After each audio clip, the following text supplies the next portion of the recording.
Jadi ini sebuah bukti di mana Presiden Prabowo itu memang betul-betul tidak omon-omon, teman-teman.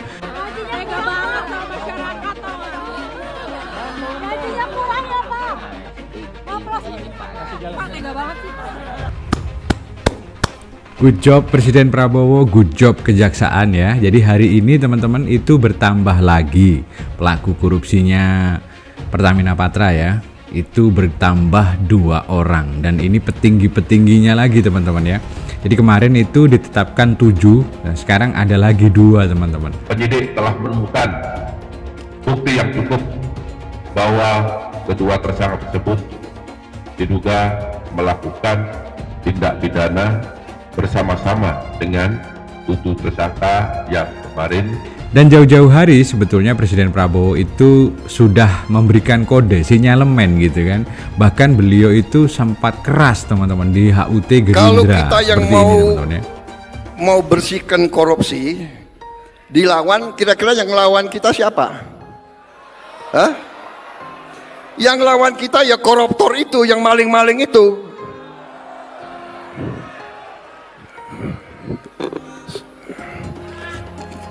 Kita tidak gentar, kita tidak takut, kita akan terus membersihkan mereka itu. Dan Presiden Prabowo juga memberikan kode keras teman-teman ya, sudah memberikan ultimatum di beberapa kesempatan bulan lalu ya, di antara saatnya RPJP gitu ya. Mungkin beliau sudah gedek atau jengkel ya, karena kasus korupsi ini bukan tambah hilang gitu ya, tapi tambah nilainya itu makin dahsyat. Pemerintahan yang bersih. Saudara-saudara, berkali-kali di setiap kesempatan saya bicara, kita harus hentikan kebocoran-kebocoran,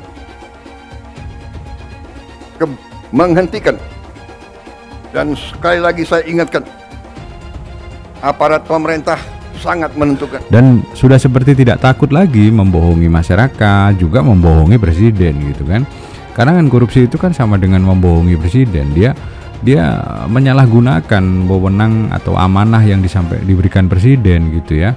Mirisnya lagi kasus korupsi di anak perusahaan Pertamina ini melibatkan beberapa pejabat-pejabat kunci beberapa anak perusahaan Pertamina ya. Ada Pertamina Patra ini dan itu. Dan ini harusnya dilakukan pemeriksaan menyeluruh ya, pemeriksaan secara mendetail investigatif gitu ya. Mungkin bisa dilakukan BPK atau BPKP ya, diadakan audit dengan tujuan-tujuan tertentu, diperiksa tuh dari atas sampai bawah, dari holdingnya sampai kalau perlu anak-anak cicit-cicit perusahaan Pertamina ini harus diperiksa. Diurus itu semua ya. Lagi diurus semua. Oke.